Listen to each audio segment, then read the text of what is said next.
What happens when a forest disappears? When rivers run dry and silence replaces birdsong? When a girl sees her sacred trees fall one by one and no one listens? Would you speak up? Would you fight back? Even if it meant standing alone against an entire system. This is the story of a woman who did just that. A woman whose hands planted more than just trees. She planted courage. Before the world knew her name, Kenya felt her roots.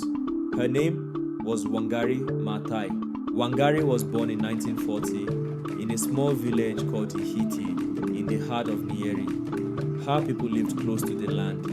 They planted, harvested, and worshipped the rain. As a child, she would follow her mother to the river banks, where fig trees stood like elders, sacred and untouchable.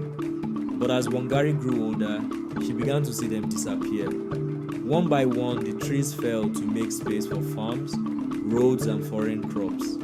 She asked, "Where are the fig trees going?" They told her progress, but all she saw was loss. Wangari won a scholarship and studied biology abroad, the first woman in East and Central Africa to earn a doctorate. When she returned, she saw something worse than deforestation. She saw disconnection, women walking miles for firewood, rivers running dry, children with no food because the soil was tired and the forests were gone. So she planted a tree, then another, then 100, then 10,000. When you plant a tree, she said, you plant hope, but the government saw it as a rebellion. They mocked her. They called her a mad woman.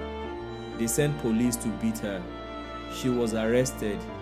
Her offices were raided. She was dragged out of her car in front of her children. Still, she kept planting. One day, Wangari stood before a line of armed police officers alone at Uhuru Park in Nairobi. The government wanted to build a skyscraper on the last green space in the city. She stood firm. She dug into the ground with her bare hands, planted a tree as tear gas filled the air. "This is our land," she cried, and it will not die under our watch. The women joined her, the students, the grandmothers, the world watched. In 2004, Wangari Maathai became the first African woman to win the Nobel Peace Prize. She stood before the world scarred but smiling and said, "You cannot protect the environment unless you empower people, unless you inform them, unless you help them understand that they too are custodians of creation." By the time she passed away in 2011, her Green Belt movement had planted over 50 million trees and millions more hearts.